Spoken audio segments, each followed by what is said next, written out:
Hi, I'm Emma Pillsbury with AbelCine. I'm joined here with Lance Oppenheim and Nate Hurtsellers for a Creative Forces Talk. Hi, I'm Lance Oppenheim. I'm the director of Ren Faire. And I'm Nate Hurtsellers, the DP of Ren Faire.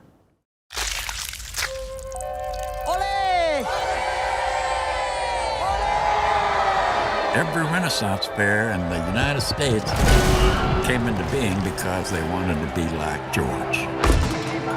He's built this whole thing. He's the ruler. He's not crazy. He's just thinking on a level that you can't comprehend. I don't know what's going to happen to it after he's gone. Because if he ain't working it, it don't work. George. The perfect way to go would be have a woman screw me to death. And that's my goal. Okay. I'm trying to find somebody to take care of the festival before I die. I'm trying to play the long game.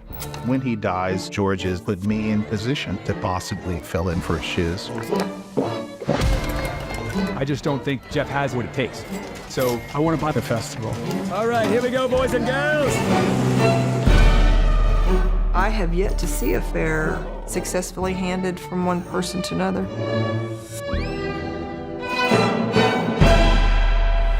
When they get their knife out and cut my balls off, I have a reaction. Whoever comes across with the cash gets it. All you have to do is make the plan. It'll be fun. That's all you got in your bag of tricks? Don't ever underestimate me. Jeff fucked me.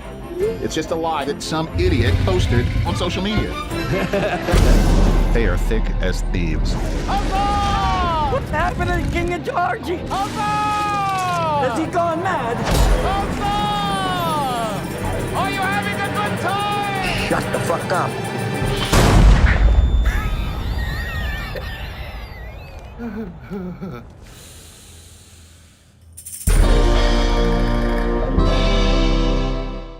I would love to ask about kind of how you guys met, and because you worked on a couple projects together now, and were you introduced to each other? Was it kind of naturally you knew creatively you'd have a good rapport, or? I was following Nate's work on Vimeo, and every time Nate would shoot something, especially these short documentaries with this director yours, Debeji, I was like, who the hell, who is this guy? What's going on with him? There was one he did called The Bull Rider that he had shot for Yoris, and I was like, this is the most cinematic feeling short documentary I've seen. And I just reached out to him. I was like, I sent you a cold email fan letter, and you responded. And then we went and we made a short documentary called The Happiest Guy in the World, which was about a guy living on a cruise ship for 20 years. And it was a crash course for me because I really wanted to know how Nate was getting this look on these other projects. Like, I'd never worked with Steadicam before. My first time working with Steadicam was with Nate on this short documentary, and the kind of merging of, Nate, you can tell your backstory, but he's really like a narrative cinematographer that would dabble in documentaries is the way I would describe your work. And so many of the tools of narrative filmmaking were just kind of in the stuff and the approach that he would do. Yeah. And so for me, on the first time we worked together, it was like a brain explosion. Like we both had to adapt to each other and figure each other out. And it was an interesting thing because I think we were figuring out I was like, well, we should scout. Like, we got on the cruise ship. I was like, well, we should scout. We should find locations and I was like, what is that? Very what do you mean narrative, scouts? What is it? But he was right.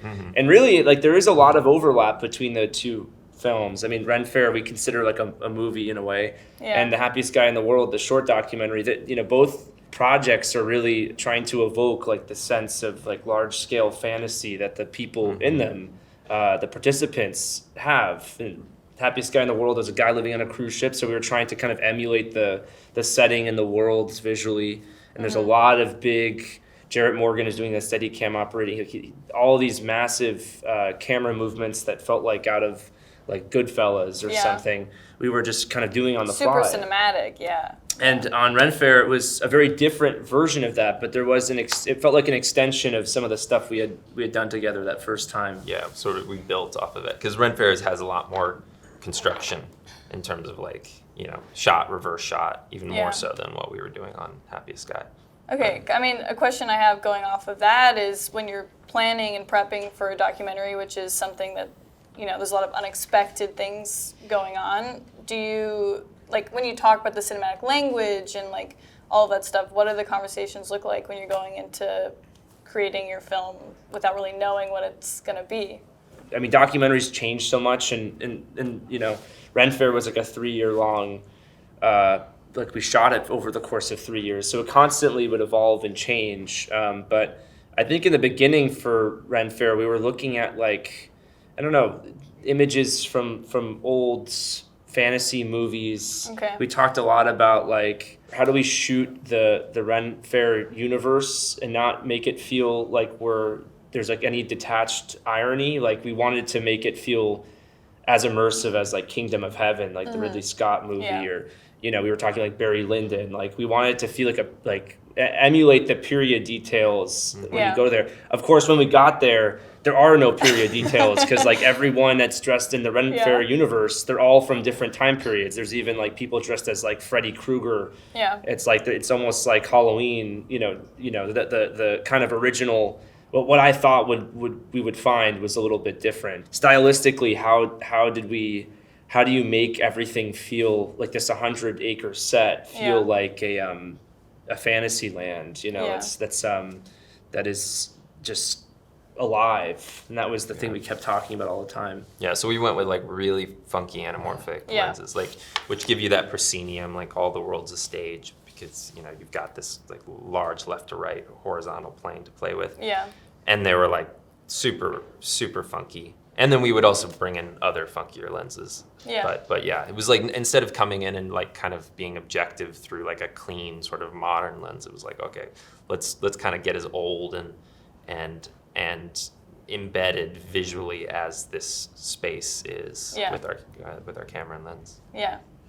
So I guess technically speaking, you approaching something like this as opposed to a narrative film, did you have any different like mindset going into it? Well, I think it's actually funny. Like we didn't do staging. It wasn't like we were like, oh, we're gonna do a scene like this. That it was a lot of reacting. Yeah. But then taking what was happening and embellishing it, or it's sometimes, not all the time. Yeah. But like going, okay, this is a real thing. This is a real situation. How do we make it more of an internal, like subjective experience through like, you know, instead of just like seeing you and seeing this person over there, it's like, okay, well now let's like get tight on the eye line and let's cut to what you're looking at and make it like what you do in a movie and make it, you know. So it was narrativizing the real things that were actually happening. But it wasn't a lot of pre-planning. I mean, I think the reason why I love documentaries is there's less pressure. Yeah. And there's much more like flow state. Yeah. For me. And you don't have such a hard set plan. You're kind of like, oh, we're gonna meet this subject and do something with them, and then through that you like discover, and you're like, well, what if we do this, or what if we try this, and and Lance is so good about just being kind of like, oh, get a shot of that thing, and it slowly builds, but it's just like Lance kind of, you know, finding the sort of the magic elements of like what's actually going on, and then us building that out, but. Yeah, I think a lot of it too, just in terms of like even the approach early on, we knew that we wanted to have, you know, if we could afford it, having Steadicam with us for most of the time, and having a set of tools that could allow us, depending on what we would be shooting, I guess more options of how to get expressive with something. But most of the time, like Nate saying it's the whole crew, and it was maybe like 6 or 7 of us from different parts most of the time. We got very close with the people and the participants in the project, and because most of these people, it's a Renaissance fair, they're professional, actors. And what they do, That's their community theater actors, most of them. the idea of being in a documentary and you know, having scenes, they would watch some of my work and we'd show them Happiest Guy or the first, you know, feature film I had made, Some Kind of Heaven. There was this idea that, you know, what we were doing was kind of inviting them to play with us. It's, you know, yes, we're making a documentary. It has to be grounded in your lives and the situations. We're not making things up and putting you in a situation that's not true to you. But what is true to you, tell us about it, and then we're gonna figure out the best way to almost make a movie out of it. We don't want to make like we want to film you in a way that in a way that we would film like a Hollywood actor, right? And so that was always the invitation. So a lot of times it would be like, okay, we know these two things are going on with this person and they haven't said it yet, or they haven't expressed it to someone else, but they've expressed it to us. How do we get them to talk about that with someone else? So a lot of the time it's, anytime there's like two people in a scene together, sometimes it's just us having this awareness that there's tension. Someone wants something, the other person wants something else. There's something blocking them in the middle. We put them in a conversation together. Nate and I will figure out where the best looking place would be to do that. And then we just kind of let it roll for a while before we intervene. And, you know, or like we're in a, you know, a staff meeting, for example, which is, there's a scene in the second episode, and we're just kind of shooting it pretty objectively on a tripod from afar, and we're just waiting for something to happen. And once it does happen, then Nate and I kind of instinctually be like, okay, this is sort of, I think this scene now is about Jeff Baldwin, the general manager. He's feeling pressure. He's feeling everyone looking at him judgmentally. We need to get enough coverage to simulate that feeling. And so a lot of it, you know, then we start doing expressive kind of extreme close-ups on Jeff and on people talking and their mouths, and someone, you know, with their manicured nails tapping the desk or gum, and then once the meeting would end, I'd say, Jeff, let's shoot a little bit more. I want you to kind of, we you know, we were shooting with one camera most times. Sometimes there was two cameras, but we missed some of the things you said. Let's go about it again. And then I'd give him some direction. Maybe you can do this a little bit more like you did before, where you were saying it a little faster. And so a lot of it is this interesting fusion. It's like, it's never staged or set up or fake, you know, fictional interventions in our part. It always has to riff off of the reality of what everyone's going through. And then I think if people feel like we're representing things faithfully, emotionally, then we can introduce even other crazier stylized elements like talking dragons that are, you know, motivating something else to happen. It was kind of just making sure we had the right crew and alchemy there to help. And we had Luke Dyra, who was, you know, kind of our swing assistant cameraman, camera operator, steady cam. You know, it was making sure we had gaffer. We had making sure we had enough people to sort of support the, like, we're gonna do something. We're gonna do a whole oneer right now in the middle of. We're gonna figure this out, or we're gonna do something where we're gonna, you know, shut down, you know, this restaurant and this little corner of it and make it look beautiful. So it was always evolving. Every day was a challenge. Were you editing while you were filming? Yes. Yeah. Okay. Yeah, all the time. I mean, to me, that's also like another really important part of, at least, you know, my process, I guess. It's, you know, the editors of this project, Max Solomon and Nicholas Nazmi, are, you know, really like the co-authors of this whole project. They, you know, they would see things that we wouldn't see, and what I would always do every time we'd come back from shooting, it would be, you know, having a cut of something, cuts of scenes, sequences put together. We would talk about it. Sometimes, you know, as we'd get further along in the process, I'd show those scenes to the participants in the documentary just to remind them of what it is they're doing, and also remind them of how we're going to, you know, how it's all going to feel and look. And there was this feeling for them of just reminding them, look, you're in good hands. We're going to tell your story as empathetically as we possibly can, and we're going to make it look as beautiful as we can, because what we're after is how you feel. We want to capture the way you feel The beauty of cinema. and but show it's- that. Yeah. Not just objectively show it from like a voyeuristic, outsider's POV, but really like how do we tell it inside Yeah. your emotions and let that kind of blossom out. There was a lot of trial and error, which Yeah. is great because that's hard. It's a hard thing to do in narrative. But we had a lot of time because we had such a small crew. We had a lot of time and to build trust with people and to like live life with them and wait for the right moments and go, oh, like there's something special here. Like let's dig in more. Well, this is another question I have for you actually is, were you always wanting to do documentaries? Or was it like you kind of were always probably inspired by narrative or like classical narrative cinematic films, but did you always want to make this sort of hybrid? Was that like always an intention that I guess you saw also in Nate's work as well?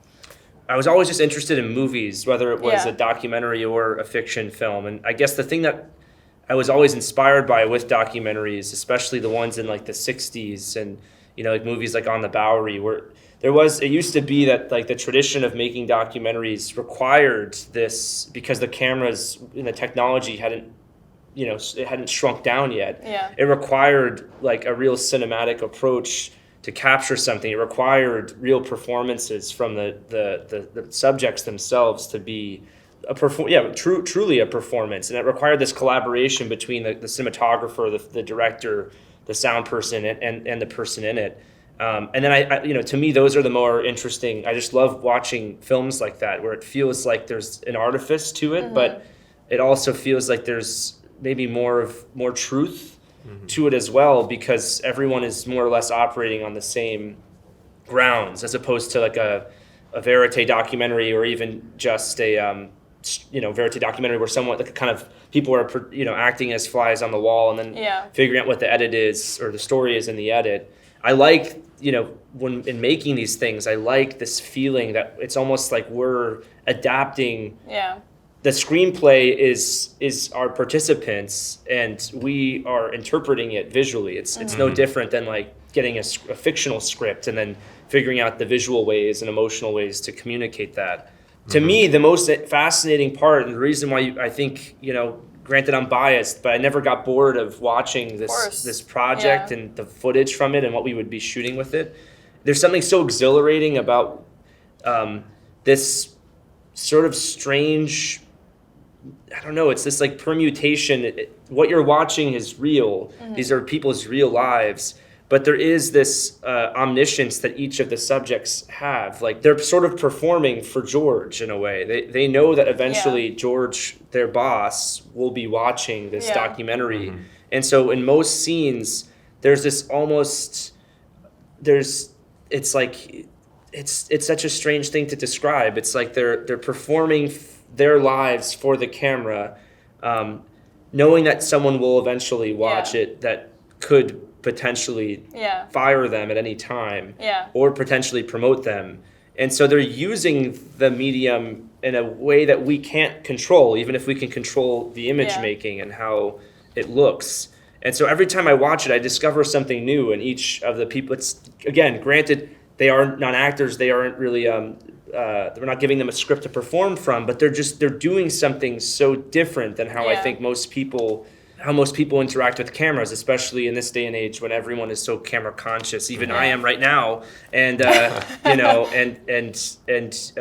you kind of put up a layer of protection. These people we were working with, there were no layers, and it was just this fantastical way of being. You know, it's when Jeff Baldwin, for example, says, very few self-made.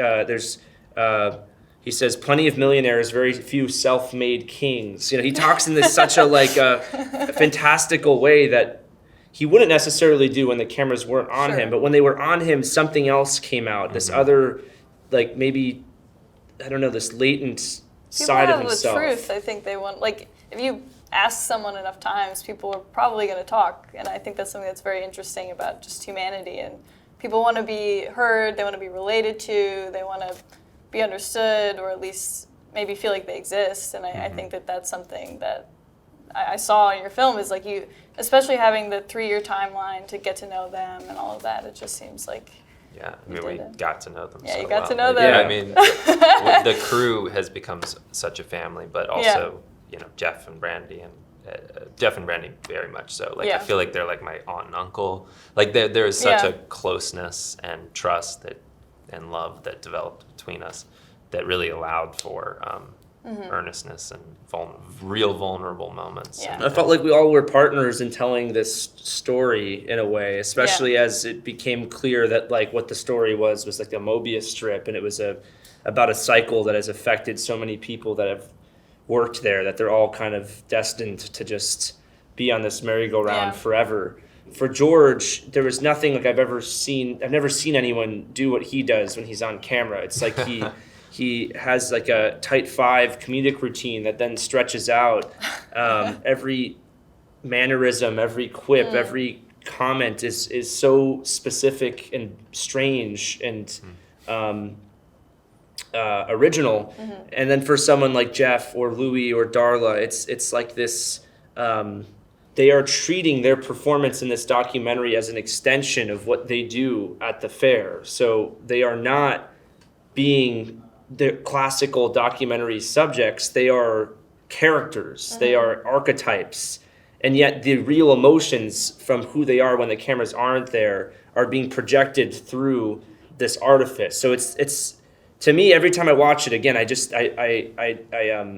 it feels deeper to me than maybe some of the other things I've made, just because of that. It's like it feels like this weird experiment of making films in sort of narrative ways and trying to lens them narratively with the subject matter. It really finally felt like there was a true communion spiritually and process-wise, procedurally, just that everyone in it, because they are actors, could bring something to it and then bring something even realer underneath it, even if it was embarrassing at times for themselves or it felt really difficult. They still wanted to do it because they wanted to be seen.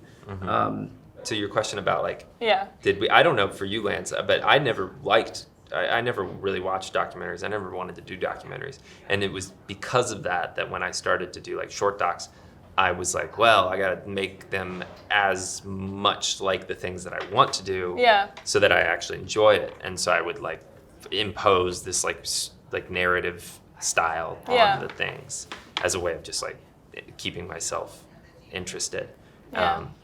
And then that has, that has become what this is. But yeah, that really came out of like I don't like documentaries. I don't like sit down interviews. I don't like seeing people talk. I mean, we went through such great lengths to not have talking heads. Talking heads. It's crazy. And we did do them. We did do them a lot. But I think that was the thing that, I mean, to me, I always find very awkward. It's hard.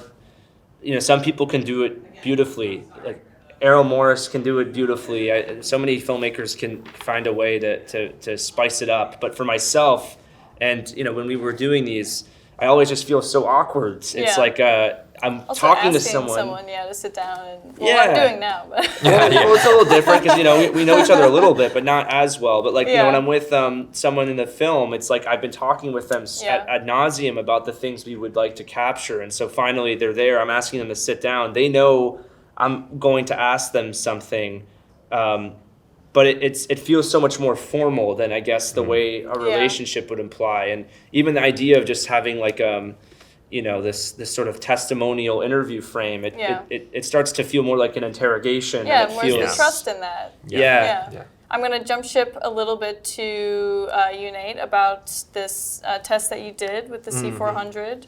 I'm curious why you were drawn to the camera for the project. So it's an A24 and HBO thing about neighborly disputes, and so I sent them a Bible of like how to shoot it, because I couldn't do it with my schedule because I was doing a movie, but I sent them a Bible. We did a bunch of camera tests, and I sent them a Bible with like references, and I was like, you're not just shooting a person, you're shooting a person and how they relate to their world. So like frame their environment and do like trying to basically kind of push them towards like what we do on Ren Faire.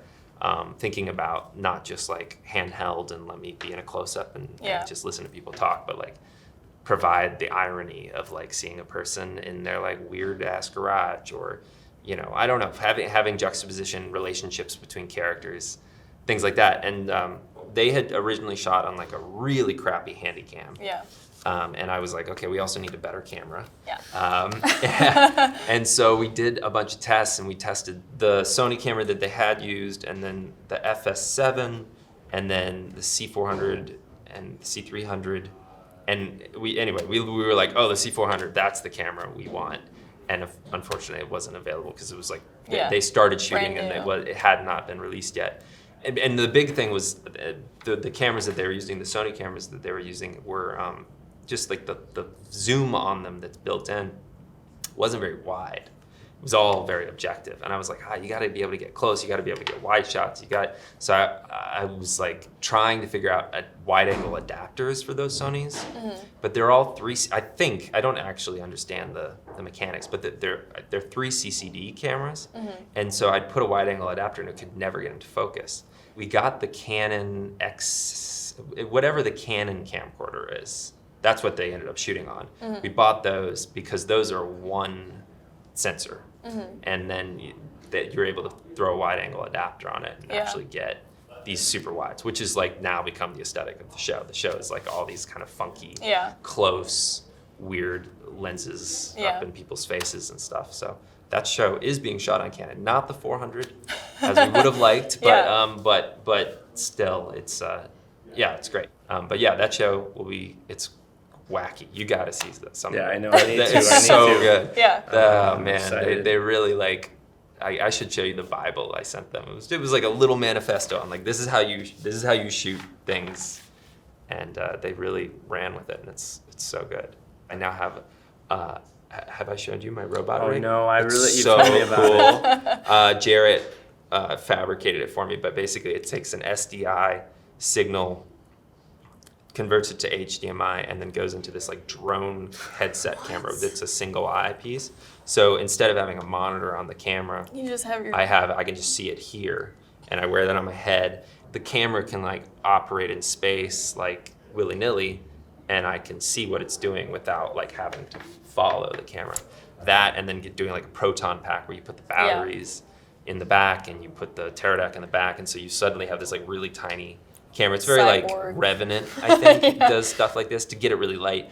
But with the C400, it's just sort of, it's built to already be that light. Yeah. So you can do a lot of that. I mean, when we were testing, we were like, here you go. this kind of stuff, and that's so fun. Yeah. I've always said this about you, but I feel like this is especially true now that you're literally turning yourself into like a camera full time. It sounds like, but when he was describing the flow state he'd be in on Ren Faire, it would be like, I mean, it was amazing to see because it was like Nate's brain became one with the camera and whatever we were shooting, and no matter how physically intense something would be, like if he needed to get higher, and the only way to get higher would be to like mount on top of a golf cart that maybe would crack, the roof maybe would fall, but he had his easy rig on with the he would do it. And it would be, or if someone was leaving us, he just would chase them and he'd rip his shirt off and then start running down the street like a true filmmaker. It was I mean, it was like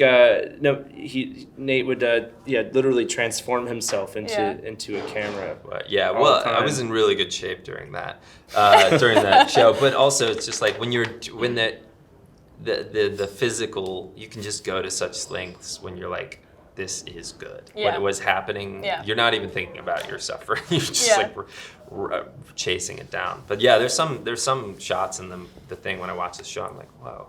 How did I manage? Like, there is this one thing I was gonna say too, is like, I mean, he did it just you did truly amazing work on it from start to finish. It really we would always talk about this, that it felt like we were shooting almost like 4 different movies or things in one, just because of our different ways of engagement with whatever limit, one environment versus the other.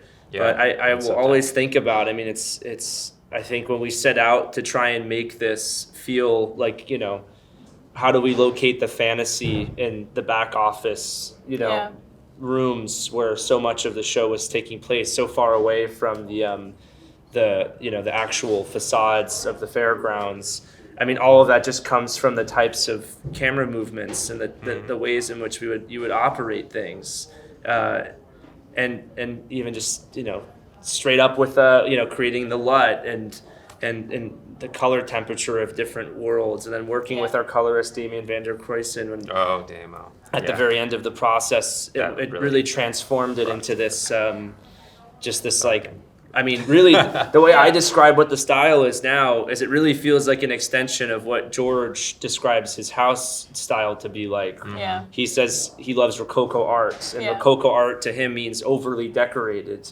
And that's exactly what the show is. It's like the golds are extremely gold. The greens are extremely green, and the grass.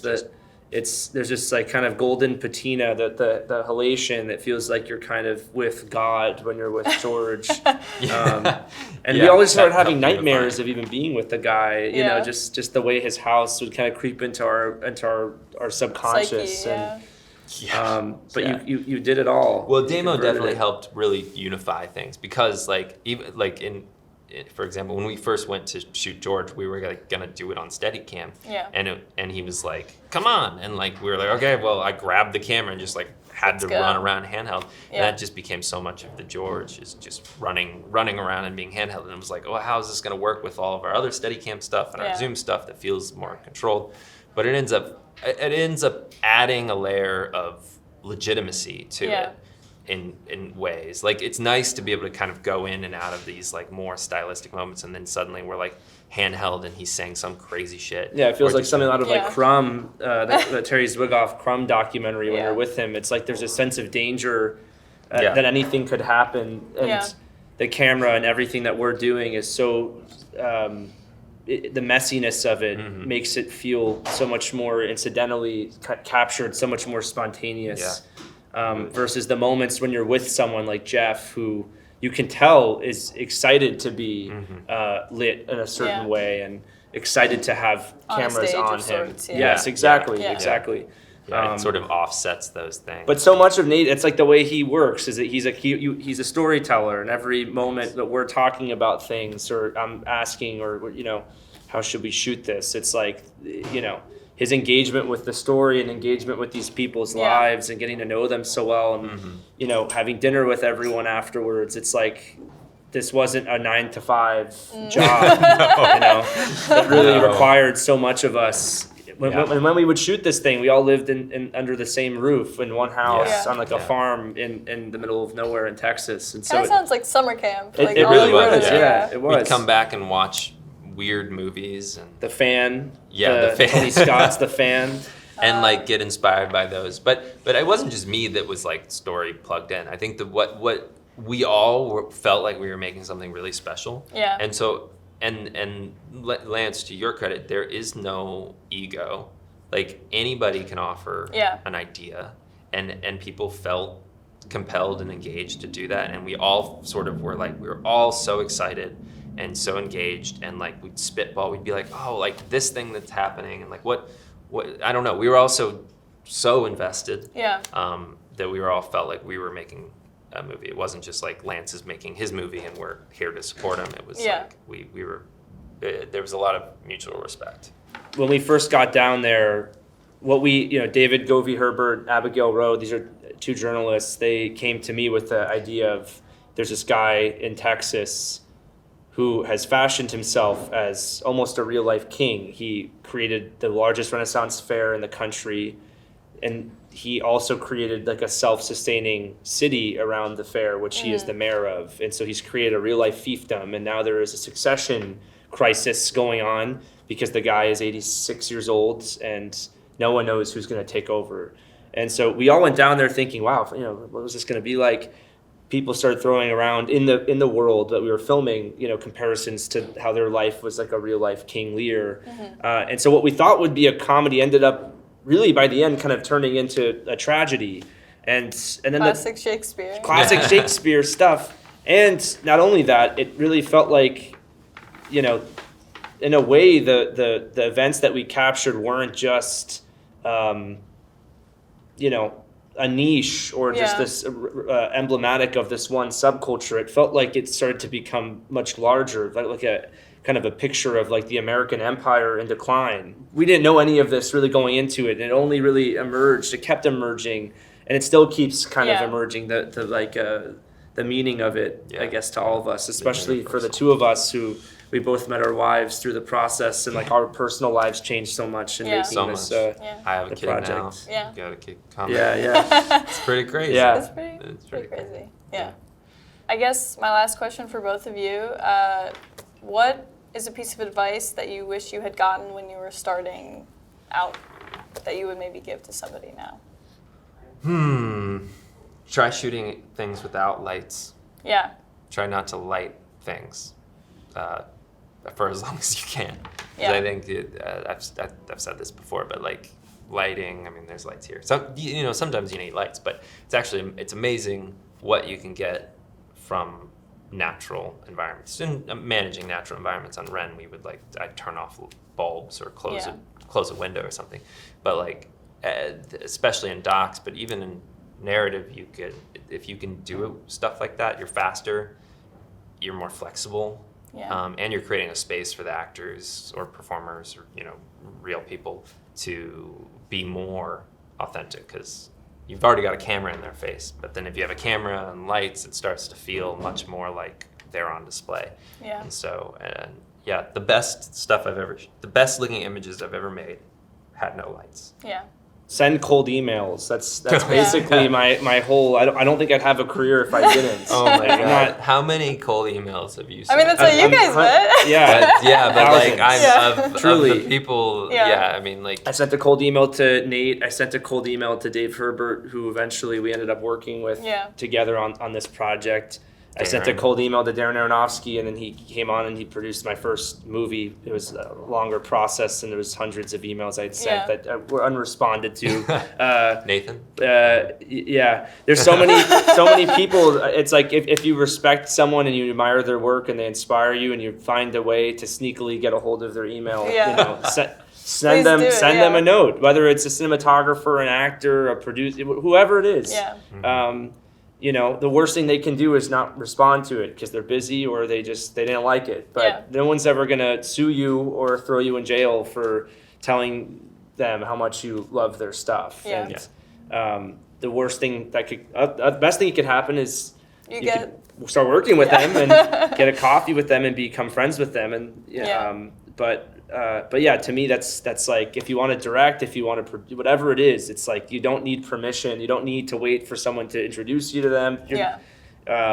Just do it. And I think the permissions part of it too, it's like, don't wait for permission to shoot something either. Just go and start and let things kind of fall into place. Thank you guys for being here and talking about your amazing work. Such a pleasure. Thank you. Thanks so much for having us. And this was great.